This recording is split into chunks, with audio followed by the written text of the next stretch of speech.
से आए हुए हैं, मैं उनका स्वागत करता हूँ, अभिनंदन करता हूँ।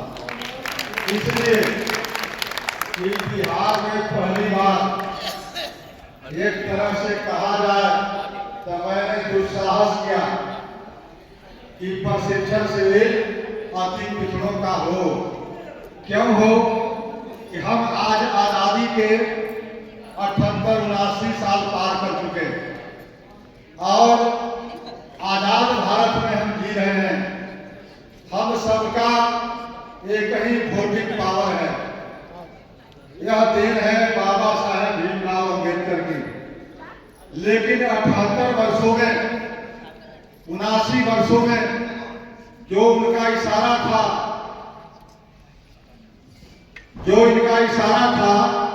आज भी साकार होता नहीं दिखता। इसके लिए दूसरे कोई जिम्मेवार नहीं है। मैं इसीलिए प्रशिक्षण शिविर रखा कि प्रशिक्षण शिविर में इसकी क्षमता लगभग 1200-1300 है इस सभागार की, और 1200-1300-1500 तक लोगों को, बिहार के लोगों को यह हॉल समाहित कर सकता था। बावजूद इसके आप कुछ संख्या में आए हैं, इससे आप हतोत्साहित कृपया न हो। मैं भी हतोत्साहित नहीं हूं। जब कोई बड़ा काम किया जाता है, अच्छा काम किया जाता है, आज मैं या हम लोग जो भी आयोजक हैं महसूस कर रहे हैं कठिनाई हो रही है। लेकिन आप कल्पना कीजिए, जिन दिनों में आपके पुरखे महात्मा फुले इस काम को कर रहे थे, बाबा साहेब भीमराव अम्बेडकर इस काम को कर रहे थे, और बिहार में जननायक कर्पूरी ठाकुर काम कर रहे थे, कितनी कठिनाइयां आई होगी इसका आप कल्पना कर सकते हैं।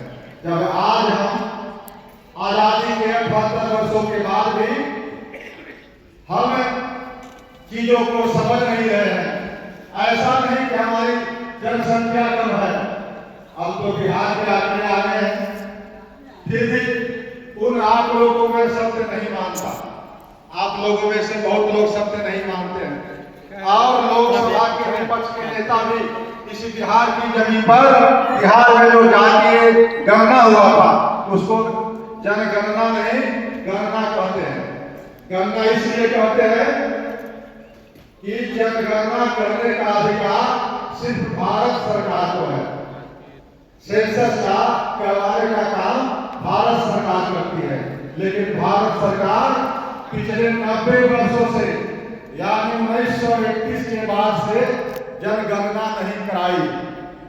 परिणाम क्या हुआ? बिहार का भूगोल आज बदल गया। अब जो जनसंख्या आपकी थी उसको किसी को पता नहीं था, लेकिन जाने या अनजाने नीतीश बाबू और तेजस्वी जी और उनके साथी जो भी पार्टी लगे थे, उन लोगों ने जाति गणना कराने का काम किया। लगभग 500 करोड़ रुपए खर्च करके जाति गणना के बाद जो प्रतिफल आया आपके पास, उसमें सबसे बड़ा वर्ग आज भी उभर करके आया अति पिछड़ा वर्ग। उसकी आबादी कितनी आई? 36.01%।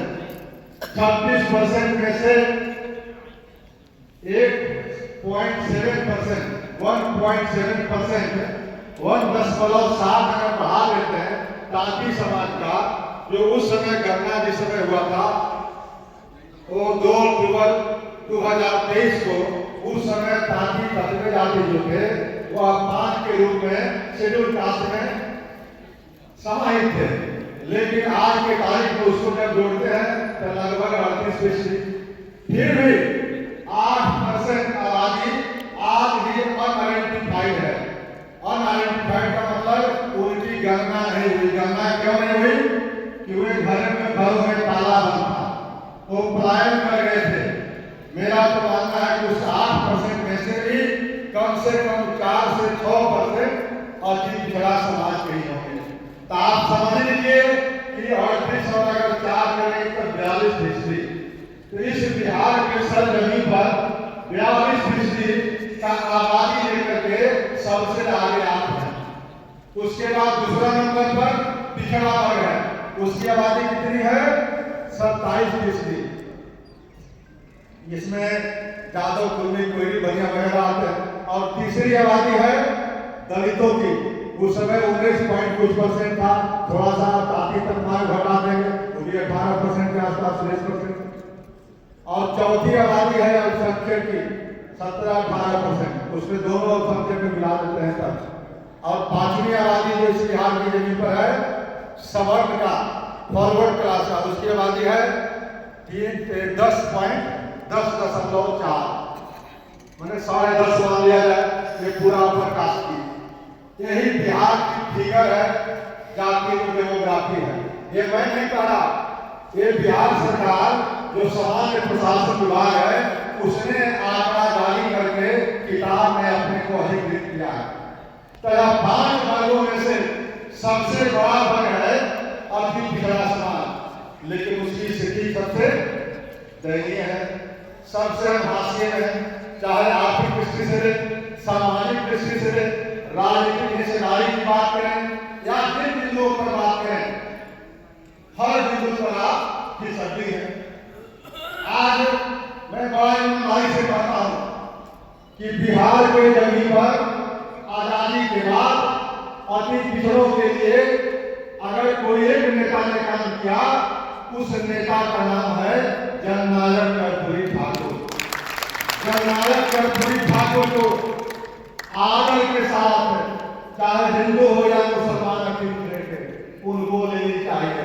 मैं तो अपने जीवन में मानता हूँ कि भगवान और अगर कर्पूरी ठाकुर मिल जाए तो मैं भगवान को छोड़ दूं और जननायक कर्पूरी ठाकुर के चरणों को प्रणाम करूं। बिहार में अगर अतिथिता की बात करते हैं तो, लेकिन स्थिति क्या है मित्रों? आज कर्पूरी ठाकुर वैसे, महात्मा फूले जी जैसे या हमारे अंबेडकर साहब जैसे पुरखे रोज जन्म नहीं लेते, वैसे व्यक्ति रोज जन्म नहीं लेते। इसलिए उनका जो बताया हुआ मार्ग है, उस मार्ग पर आप अगर एक इंच भी आप चलते हैं तो वही आपके जीवन की सार्थकता है। इसीलिए इस दुस्साहस को करने का काम किया। आज मैं शुरुआत में देख रहा था, बुरा नहीं मानेंगे, जो मंच पर बैठे हुए लोग हैं आपसे बड़े नहीं हैं और आप उनसे छोटे नहीं हैं। ये एक अपनी मंच की व्यवस्था है कि मैं चाह करके भी सबको नहीं बुला सकता, इसलिए आप इस प्रशिक्षण शिविर में आए हैं। किसी को छोटा नहीं, किसी को बड़ा नहीं, और सब लोग की अहमियत है और सब उस कारवा के सिपाही हैं जिस कारवा में हम लोग समाहित हैं। इसीलिए छोटे बड़े का भेद नहीं करते हुए हर व्यक्ति का मान जो है बराबर है। सिर्फ व्यवस्था के तहत हम लोगों ने उद्घाटन जो था उसमें बुला लिया है। इस सत्र के बाद जो मात्र जो वक्ता होंगे वही चेयर पर रहेंगे, वही संबोधन करेंगे। बाकी जितने लोग रहेंगे हम लोग इसी जो चेयर है बैठ करके सुनेंगे। तीसरी बात मैं कहना चाहता हूं कि जो भी साथी आए हुए हैं, आप अनुशासन बना करके उनकी बातों को सुनने का काम कीजिए और हर व्यक्ति को समझना पड़ेगा कि हम आज एम्बेसडर हैं। हम इस जो कारवां है, जो हमारा लक्ष्य है, जो हमारा मिशन है, उस मिशन को सफल करने में अपनी जीवन भी लगा देंगे तो हमको पीछे नहीं हटना चाहिए। अगर हमने कदम बढ़ाया है, अति पिछड़ा की बात किया है, तो अति पिछड़ा की बात करना चाहिए। इसलिए करना चाहिए कि आज मैं देख रहा था कि बिहार से जाति नहीं आती, बिहार से पिछड़ेपन का अगर सबसे बड़ा कारण मुझसे कोई पूछे, मैं जितना दिन अनुभव किया 35-40-45 वर्षों का, तो बिहार में हमारी दुर्गति का सबसे बड़ा कारण कोई है तो जातियों में, खंडों में हम बटे हुए हैं। मैं आज भी देख रहा था कि जो जाति हैं, अगर मुस्लिम के भाई अंसारी हैं तो 4 अंसारी सीधे बैठ गए, चंद्रवंशी अगर है तो 4 चंद्रवंशी बैठ गए, अगर बढ़ई समाज के हैं तो बढ़ई समाज 3 बैठ गए, अगर नाई समाज है तो 2 नाई समाज लोग के बैठ गए। इस चीज को आपको तोड़ना है। आज ही संकल्प लीजिए कि हम जब भी बैठेंगे अपने बगल में हम दूसरे समाज के, लेकिन बड़ा समाज हमारा क्या है? अति बड़ा समाज, जिनको हम बनाने चले हैं। या जो तस्वीर है, आपका तस्वीर जो है वह संदेश दे रहा है कि हमने भीमराव अम्बेडकर जी को तस्वीर लगाई है दलित भाइयों को अपनाने के लिए। दूसरा तस्वीर जो है जननायक कर्पूरी ठाकुर है कि हम अति पिछड़े के सबके रहनुमा है। अगर हम कर्पूरी ठाकुर है तो मतलब अति पिछड़े में 114 जातियां 111 जातियां हैं, पूरे अति पिछड़ा की बात कर रहा। और कई अंसारी साहब अगर है तो पूरा पसमानदा मुसलमान के प्रतिनिधि है। अगर ये तीनों एक साथ हम बैठना सीख लिए, एक साथ अगर हम वोट देना सीख लिए तो यकीन मानिए आपका 1 नंबर की कुर्सी अति पिछड़ा वर्ग के भाई नुमाइंदा करेंगे। लेकिन आप ये नहीं करते हैं, बैठने में भी नहीं, सोचने में भी नहीं, खाने में भी नहीं और वोट देने में भी नहीं। मैं तो ये चाहता था कि अति पिछड़ा के जितने हिंदू बिरादरी हैं सब बेटी रोटी का भी अगर संबंध कायम करने के लिए संकल्प लेके जाए तो वह भी आपके लिए बहुत सौभाग्यशाली नहीं होगा और कोई आपको सत्ता से रोक नहीं सकता है। जातियां बढ़ते जा रही हैं। जब 1953 में काका कलेक्टर ने आयोग बना था उस समय जातियों की संख्या मात्र 3000 कुछ थी। फिर मंडल कमीशन बना तो जातियों की संख्या 5000 कुछ हो गई। ये जातियां बढ़ कैसे रही है भाई? ये जातियां बढ़ नहीं रही है। जो जाति में काबिल लोग हैं वे अपने जातियों को कम कर रहे हैं। जैसे मैं उदाहरण के तौर पर बता रहा हूँ नीतीश कुमार की। नीतीश कुमार की जाति पहले क्या थी? अवधिया। आप सब लोग जानते होंगे। अवधिया समाज को अगर कोई कुर्मी समाज कह लेता था तो उसको लगता था कि वो पटक के मार बैठेगा। लेकिन आज नीतीश कुमार जी की अगुवाई में बिहार चल रहा है तो उन्होंने क्या किया? जितना कुर्मी की छोटे छोटे उपजातियां थी सबको मिला दिया। यहाँ तक कि धानुक भाई को भी, धानुक बहुत सारे साथी आए हुए हैं, उनको भी अपने अंदर गणना कर दिया जसवाल कुर्मी का करके। नतीजा क्या हुआ? उनकी आबादी 3% के आसपास हो गई, 3% से भी ज्यादा। तो जो अवधिया लाखों में भी नहीं थी वो अवधिया आज कुर्मी बन करके 3% से ऊपर हो गया। ये क्यों किया? और दूसरी तरफ निषाद की बात करते हैं तो निषाद में बनपर की अलग गणना हो गई, उनकी संख्या 20,000 के आसपास है। और उसी तरह से चाहे बड़ा जितना तरह का केवट है सबकी अलग अलग हो गई तो जातियां बढ़ गई। तो जातियां बढ़ना और घटाना यह शासक का काम है। जो शासन 1 नंबर की कुर्सी पर जो बैठा हुआ है वही सब काम कर रहा है। इसीलिए मित्रों बातें तो बहुत है, अलग अलग वक्ता बताएंगे, लेकिन मेरा जो जिम्मे अभी था कि आपने प्रशिक्षण क्यों बुलाया। तो प्रशिक्षण बुलाने का एक ही मकसद था कि हम दल के परिधि में जो कार्यकर्ता थोड़ा जागरूक हो जा रहे हैं वे दल के परिधि में काम कर रहे हैं। और कुछ लोग जो है सामाजिक कार्यकर्ता तो जात के परिधि में काम कर रहे हैं।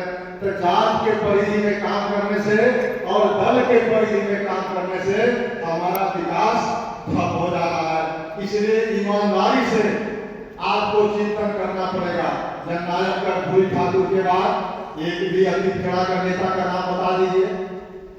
कहने के लिए आपके बीच से एमपी भी है, कहने के लिए आपके बीच में मंत्री भी है, कहने के लिए विधायक और विधान पार्षद भी है, लेकिन आपकी जो सवाल होती है उस सवाल पर एक आदमी भी अपनी बात अपनी मुंह नहीं बोलता।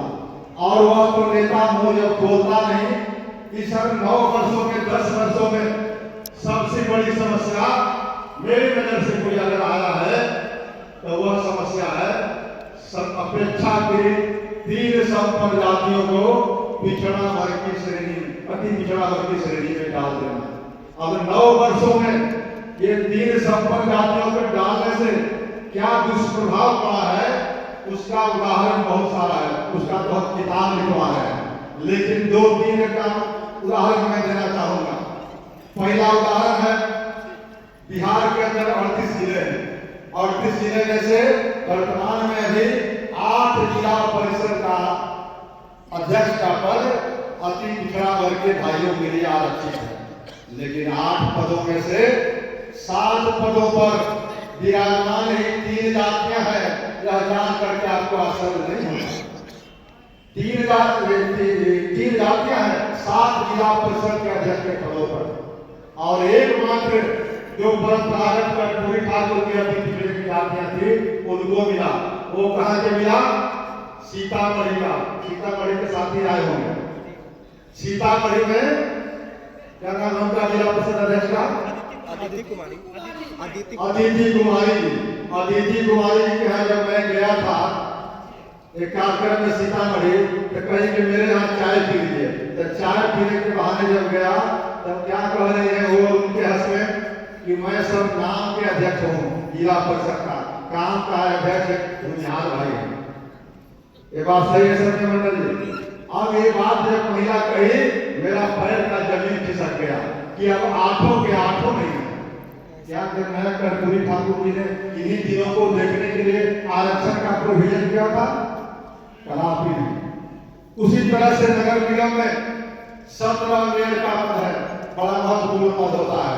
17 में से 3 जो है अति पिछड़े भाइयों के लिए आरक्षित है, लेकिन तीनों पदों पर आज वही 3 जातियां आसीन है, 1 जातियां 2 जातियां, और वही तीनों पर नहीं है। तेलिया और समाज का भी 4 सीट लेकर के यानी 7 सीटों पर अकेले तेली विराजमान है मेयर के पद पर। नौकरियों की भी वही बात है। एक दिन रेंज अफसर का मैं रिजल्ट देख रहा था बीपीएससी में जाकर के, तो 9 या 10 रिजल्ट हुआ था। 10 रेंज अफसर में से 9 तेली समाज के थे और 1 चंद्रवंशी समाज का था, वही उनका बेटा था जहानाबाद के पास टेहटा के मनोज जी का लड़का। तो मैं देख करके हैरान हो जा रहा हूँ, और कई पदाधिकारियों ने, कई लोगों ने मेरे पास आंकड़ा भेजी है रिजल्ट का, जितना भी रिक्रूटमेंट होता है, चाहे राजपत्रित पदाधिकारी का हो या अराजपत्रित का हो, बड़े पैमाने पर ये जातियां घुस रही है।